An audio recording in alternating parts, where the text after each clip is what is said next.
नमस्ते दोस्तों, मैं श्री अनघ लक्ष्मी दत्त इस चैनल पे आपका सहृदय स्वागत करती हूँ। हमारा बुरी शक्ति आजकल क्यों बढ़ रही है, इसका भाग 1, 2, 3 और 4 इसके पहले रिलीज़ हो चुके हैं। ये हमारा बुरी शक्ति आजकल क्यों बढ़ रही है, इसका भाग 5वां है। आज हम इसमें और कुछ चीज़ों के बारे में जानकारी लेंगे जिसके वजह से आजकल बुरी शक्ति बढ़ रही है और इसके बारे में हम क्या कर सकते हैं। जो पहली बात मैं आपको बताना चाहूँगी कि अगर आप पुराने ज़माने में देखो तो चाहे आप घर के अंदर नहा रहे हो, चाहे आप नदी पे नहा रहे हो, चाहे कहीं बाहर नहा रहे हो, तो कहीं पे भी कोई भी इंसान पूरी तरह से नंगा नहीं नहाता था। ये क्यों नहीं नहाया जाता था? क्योंकि पूरी तरह से नंगे नहाने का दोष लगता है, यानी कि वो भी एक प्रकार का पाप है। क्योंकि आप नदी को नदी माँ बुलाते हो, समुंदर को समुंदर के मतलब समुंदर भगवान बुलाते हो, यानी पुरुष देवता। लेकिन आप जब स्नान करने जाते हो तो आप अगर शादीशुदा हो या आप शादीशुदा नहीं भी हो, क्या आप किसी पर पुरुष के आगे बिगर कपड़ों के जाएंगी? क्या कोई पुरुष किसी पर स्त्री के आगे बिना कपड़े के आएगा? ये सोचने वाली बात है। तो हमारे शास्त्रों के में ये बहुत ही क्लियरली लिखा हुआ है, एक बुक में नहीं कई किताबों में ये बात बताई गई है कि कभी भी पुराने ज़माने में कोई भी नंगा नहीं नहाता था। कम से कम जांघिया पहन के वो नहाता था, और जब वो टॉवेल अपने आप पे डाल लेता था तब वो कच्छा निकाल के बाहर रखता था और वापस चाहिए तो वो भाग को धो लेता था। लेकिन आज हम देखते हैं कि आज हम जो लोग स्नान करते हैं वो पूरी तरह से नंगा होके स्नान करते हैं। आप सोचिए, अगर कोई ऐसी शक्ति बाहर है जिसकी शादी नहीं हुई थी, जो इसी मामले में अतृप्त रहा हो, अगर वो आपको देख के बहक गया तो? आजकल यही हो रहा है। बहुत सारी बुरी शक्तियाँ इंसान के शरीर का सहारा लेके अपने उस वासना की शांति करने की कोशिश कर रहे हैं। तो आपको बहुत ही सतर्क रहना चाहिए। दूसरी बात, कभी भी आपको रात को स्नान नहीं करना चाहिए। स्पेशली रात के अगर 11 बजे हैं, 10 बज गए, 11 बजे हैं, तो कभी भी नहीं करना चाहिए। The last bath that you can take is that by 9 o'clock। अगर आप कहीं से दूर से आ रहे हैं तो पूरे कपड़ों के साथ आप स्नान कर लीजिए, और फिर आपको इंश्योर करना पड़ेगा, इसके बारे में आपको सतर्क रहना पड़ेगा कि किसी भी समय आप पूरी तरह से नंगी नहीं हैं या आप नंगे नहीं हैं। तो आपको टॉवेल बांध के, आप अगर पुराने ज़माने में देखो तो टॉवेल बांध लिया करते थे, आगे से लेके पीछे क्रॉस करके बांध लिया करते थे। मर्द भी कमर पे टॉवेल बांध के फिर स्नान के लिए जाते थे। तो जो भी चीज़ें बताई गई है उसका कोई ना कोई अर्थ है। हमारे 9 द्वार बताए गए हैं। इन 9 द्वारों में से जो मेन 2 हैं वो आपके 2 प्राइवेट पार्ट्स हैं। तो ये द्वार हमेशा खुले रहते हैं, इनको कोई ढक्कन नहीं है, तो घुसने के लिए बहुत ही आसान है। ओके, तो ये एक और बात थी। दूसरी बात जो है वो है कि आपको कभी भी आ, दूसरी बात यह है कि आपको कभी भी एक जगह ही बैठ के खाना खाना चाहिए। कभी भी खाना खाते वक्त आपको वापस उठना नहीं चाहिए। एक बार अगर आप उठ गए तो इसका सीधा मतलब है कि आपका खाना खत्म हो गया। तो बुरी शक्तियों को एक नियम ये भी बताया गया है कि जब तक कोई उठे ना तब तक तुम उसके खाने पे अटैक नहीं कर सकते। लेकिन अगर कोई उठ गया तो फिर आप उसके खाने पे अटैक कर सकते हो। और अगर आप देखो पीछे मुड़ के तो आपको ध्यान में आएगा कि अक्सर आप खाना खाते खाते उठ जाते हो। क्या पुराने ज़माने में आपने अपने बचपन का ही हालत ले लो, कभी हम उठे थे खाना खाते वक्त? नहीं, हम एक जगह बैठ के पूरा खाना खाने के बाद ही हमको उठने की परमिशन मिलती थी। आजकल के बच्चों को हमने छूट देते देते कुछ गलत छूट दे रखी है, और उन्होंने भी उसको बहुत अच्छे से ये कर लिया, लेकिन इसका जो बुरा प्रभाव है ना वो भुगतना हमको ही है। इसके लिए अभी सतर्क हो जाइए और खाना एक जगह बैठ के पूरा खाना खाने तक ना उठने की आदत डालिए। यही कारण था कि पुराने ज़माने में खाने को साथ में लेके बैठा जाता था, ताकि सबका खाना होने के बाद वो खाना वापस रख दिया जाता था। तो ये एक बात है।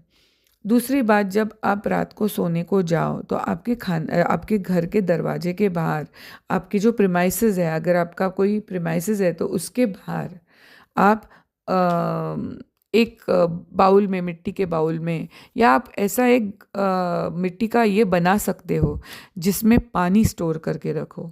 तो इन लोगों को पानी नहीं मिलता है, तो इसके वजह से ये लोग दर बदर घूमते रहते हैं। तो अगर आपने पानी रख दिया है आपके घर के बाहर, तो ये आपके घर के अंदर नहीं आएंगे। तो ये एक बात है। और अगर आप कहीं खाना खाने के लिए रुक गए हो, कहीं आप प्रवास में हो, कि आप कोई ट्रैवल कर रहे हो और आप कहीं पे रुकने वाले हो, तो ट्रस्ट मी, पहले एक निवाला निकाल के बाहर बाजू रख दीजिए, ताकि वो आप पे ना अटैक करे, ताकि वो आपका खाना खा के आपके अंदर ना घुसे। क्योंकि वो आप पे तब अटैक करेंगे, तब आपका खाना छीनने की कोशिश करेंगे, जब आप खाने से पहले उनके लिए कोई खाना निवाला ना रखो। ये उनके लिए एक नियम है कि अगर किसी ने तुमको खाना ऑफ़र किया है, फिर वो चाहे एक निवाला हो, चाहे एक गोनी भर के हो, लेकिन फिर वो आपके ऊपर अटैक नहीं कर सकते।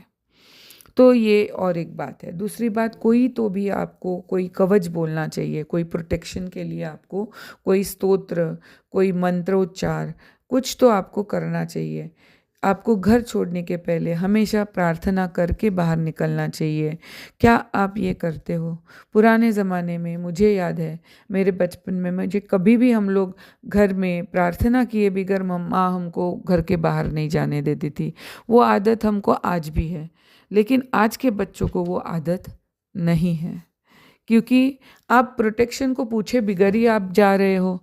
तो देखिए, जो भी भगवान का इंसान है या जिसको भी थोड़ा कुछ मालूम होना शुरू हो जाए, तो उनके लिए सबसे पहला नियम होता है कि जब तक कोई तो उनको पूछे ना, तब तक हम उसको कुछ नहीं बता सकते। अगर ये नियम है, तो आप सोचिए कि आपको कौन 10 दफ़ा आके बताएगा कि आप भाई प्रार्थना करके जाओ। ये तो हमारे हिंदू संस्कृति का सबसे अहम और सबसे पहला नियम और कल्चर है जो हमको सिखाया गया था। तो क्या आपको ऐसा करना चाहिए? तो इसके बारे में सोचने की बहुत ज़रूरत है। सबसे महत्वपूर्ण बात, जब आप एक दूसरे का साथ संभोग करो, तो आपको संभोग करते हुए, सेक्स हैव करते वक्त, आपको कभी भी पूरी तरह नंगा नहीं होना चाहिए। कम से कम कंबल या चादर आपको आपके ऊपर ओढ़ ही लेनी चाहिए। आप पुराने ज़माने के किसी भी चीज़ को ले लो, आपको ये दिखाई देगा कि वो कभी भी किसी भी दिए हुए टाइम पे, ना स्नान करते वक्त, ना किसी और समय, हर समय उनके शरीर पे कोई ना कोई कपड़ा ज़रूर होता था, क्योंकि ये नियम उनको लागू पड़ता है कि जिस इंसान के शरीर के ऊपर कपड़ा हो, तो उसको वो लोग जल्दी से अटैक नहीं कर सकते, जब तक कि उसमें ऐसा कोई ऐब ना हो, या उसने ही कोई ऐसी गलती ना की हो कि कोई चैलेंज मार दिया तुमने नेगेटिव एनर्जी को, कोई ऐसी बात ना की हो, तब तक वो आपको नहीं तंग करेंगे। कोई अगर आपके पास कोई कपड़े हैं, तो आपको कभी भी बाहर से आने के बाद उसको तुरंत पानी में डुबो देना चाहिए। आपको गोमूत्र और खड़े मिर्च डाल के उसको पानी में डुबो देना चाहिए। वो पानी आपको कभी भी बाहर नहीं फेंकना चाहिए, बाथरूम में भी नहीं। आपको वो पानी हमेशा कमोड के अंदर फेंक के उसको फ्लश करना चाहिए, क्योंकि फिर वो डायरेक्टली फ्लश ऑफ हो जाएगा। वो कहीं पे भी गिरेगा तो वापस आ सकता है। और आजकल मैं हमेशा देखती हूँ कि मैंने पार्ट 3 में या पार्ट 2 में मैंने ये समझाया है कि आपको एनर्जी जो होती है वो हमेशा नीचे उतरती है, वो कभी ऊपर नहीं चढ़ सकती। तो आप मुझे बताइए, क्या मैं कितने सारे घरों में आजकल देखती हूँ कि आपकी जो बाथरूम जो होती है वो नीचे होती है और कमोड ऊपर होता है, जबकि होना उल्टा चाहिए। कमोड नीचे होना चाहिए और बाथरूम ऊपर होनी चाहिए, ताकि कमोड का जो एनर्जी है वो आपके यहाँ पे ना आए। और सबसे अहम बात, जब आप सोने को जाओ तो हमेशा आपके कमोड का अब कमोड को ढक्कन होता है, इंडियन स्टाइल जो टॉयलेट है उसको ढक्कन नहीं होता है, लेकिन जो कमोड होता है उसको ढक्कन इसीलिए बनाया गया है ताकि नेगेटिव एनर्जी वहाँ से बाहर ना आ पाए। तो आप कम से कम नेगेटिव एनर्जी बाहर आने के लिए कम से कम ढक्कन उसको हमेशा बंद रखो। जितना ज़्यादा बंद रखोगे उतना आपके लिए अच्छा रहेगा। तो ये सब थी बातें जिसके वजह से आजकल बुरी शक्ति बढ़ रही है। जो आप कपड़ा धोने को डालो, वो कपड़ा दूसरे पानी में भिगो के उसको वापस मशीन में डाल के धो लीजिए या हाथ से धो लीजिए, जैसे भी आपको करना है। लेकिन उस कपड़े को आपको भिगो के रख दिए तो उसमें वो जो बुरी शक्ति है या कुछ भी बुरा आया हो तो वो फैल नहीं सकता है। इन बातों को आप ध्यान में रख के अगर ये बताई गई छोटी छोटी बातों के फ़र्क आप अपने ज़िंदगी में लाएं तो आपको बुरी शक्ति की से कोई भी तकलीफ़ होने की गुंजाइश नहीं बचती है। लेकिन इसके लिए आपको हमारे बुरी शक्ति आजकल क्यों बढ़ रही है, इसके पांचों भाग आपको देखने और सुनने ज़रूरी हैं। अगर आपके यहाँ पे कोई आपके रिश्तेदार हैं, कोई दोस्त हैं, उनको भी ये फॉरवर्ड करके आप उनको भी अपना अच्छा ज्ञान पास करके उनको बचा सकते हो। तो होने के बाद रोने से अच्छा है कि होने के पहले आप उसका सावधानी बरत लो। सो इंग्लिश में कहावत है, बोलते हैं precaution is better than cure. इसी के साथ मैं आपसे विदाई लेती हूँ और ये टॉपिक हमारा यहीं पे ख़त्म होता है। वापस मिलेंगे एक नए टॉपिक के साथ एक नए दिन।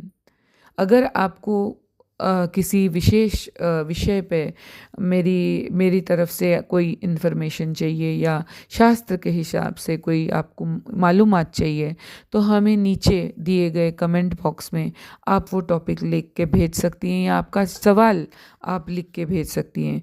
अब तक जो मैंने आपको बताया इसके ऊपर भी अगर आपको कोई डाउट हो, कोई प्रश्न हो तो हमें पूछना ना भूलें। और आप सबके अंदर के भगवान को नमस्ते करते हुए मैं आपसे विदाई लेती हूँ। जय गजानन।